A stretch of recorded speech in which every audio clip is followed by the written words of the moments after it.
The Belpre Historical Society celebrated Veterans Day with the opening of a new exhibit that highlights the service of local veterans. Our Chase Campbell learned about the exhibit and the history it celebrates.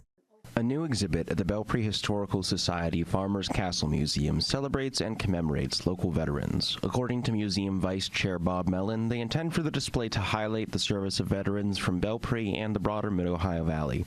The display includes uniforms from various branches of the armed forces, service medals, and other artifacts. Some of the exhibit is devoted to Jack Frazier, a man from Belpre who served as a crew member on a bomber during the Second World War. Mellon says that Frazier's plane was shot down in Southeast Asia, leading him to be taken as a prisoner of war in an unregistered POW camp. We have pictures of him after he was recovered by Australian soldiers after his internment. The camp was not registered, so it did not follow the Geneva Convention, so they were pretty cruel.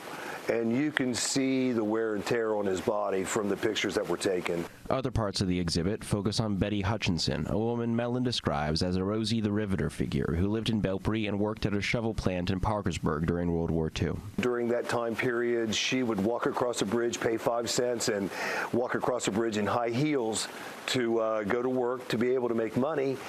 And she turns 100 in December, and her goal is to walk across the bridge one more time, and a group of us are going to go with her. Mellon's own family has a history of military service dating back to the Revolutionary War. That legacy continued with Mellon and his daughter Bobby McDonald, both of whom are Air Force vets.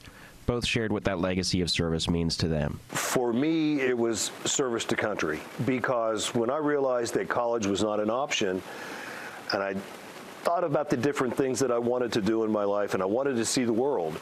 And I thought, you know, the best place for me to go is the military. Just the respect, the responsibility, the pricelessness that people don't talk about. So that family that you make in the military, you know, I call them, they're not blood family, they're my family, my friends that become family. Mellon says recognizing military service and what veterans have done is more important now than ever, hence why the museum opened its veterans display. We're at a point in our country where very few people serve anymore. You know, we had a lieutenant colonel give a speech yesterday at the high school, and less than 7% of the population of the United States serve in the country. And that service is so important that we need to kind of bring that to the forefront. The exhibit will be open on Mondays, Wednesdays, and Saturdays from 1 to 4 in the afternoon. In Belpre, Chase Campbell, WTAP News. WTAP looks back on this day in history in today's We the People.